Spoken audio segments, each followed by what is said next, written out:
জঙ্গলে এসে একটা নতুন বাদামের আমি সন্ধান পেলাম। এই হচ্ছে বাদামটা, আগে তোমরা দেখো, এটা বাদাম, এটাকে খোলা ছাড়িয়ে ভিতরে বাদাম আছে, খোলাটা ছাড়িয়ে খেতে হয়। এই হচ্ছে বাদাম, খেয়ে দেখাচ্ছি।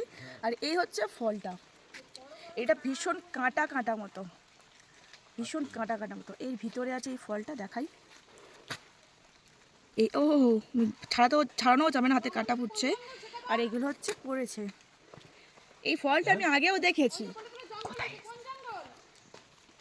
এই জঙ্গলের নাম কি ভুলে গেছি। খেচিপেড়ি। খেচিপেড়ি না, খেচিপেড়ি জঙ্গলে বাদামটা আমি, বাদাম বাবা কি নাম বললাম, এই বাদামটা আমি উদ্ধার করেছি। চলো খেয়ে দেখি, ধর এটাকে। বাদামটাকে হচ্ছে এইভাবে খায়। একজন বললো, এটা ফরেনার এসেছিল, রাস্তায় করেছিল, একটু ভালো করে মুছে নি দেখবে কর। ঠিক দাঁত দিয়ে ছাড়ি, এটা কতটা সেই এর মতো দেখতে।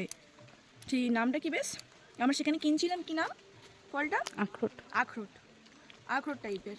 এই হচ্ছে বাদামটা, এরকম খোলা। চলো এটা খেয়ে দেখি, এটা কি আছে, ফেলে দিই। ও মা, এর ভিতরে কি বড় পোকা! ও মাই গড, এরকম তো আমি প্রচুর খেয়ে ফেলেছি। কটা খেয়েছি পোকা আমি। আমিও খেয়েছি। চলো দেখি, এটা দেখি। না না, ওই এক একটাতে পোকা আছে, যেগুলো বেশি বিয়ে হয়ে গেছে। ওটা বেশ বড় মতো ছিল। চলো এটা দাঁত দিয়ে ভেঙে আর এইভাবে ছাড়িয়ে খেতে হয়। ধরে কটা। এই হচ্ছে বাদামটা, এই হচ্ছে বাদাম, আর এই খোলা বাদাম।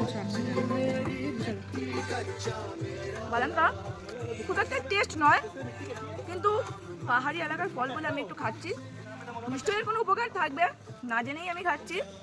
তো জিজ্ঞাসা করলাম যে এটা বিষ ফল নয় তো, অত আমি খেয়েই যাচ্ছি। তো একজনকে জিজ্ঞাসা করলাম, বলেছে না এটা বিষ ফল নয়, চলে যাবে।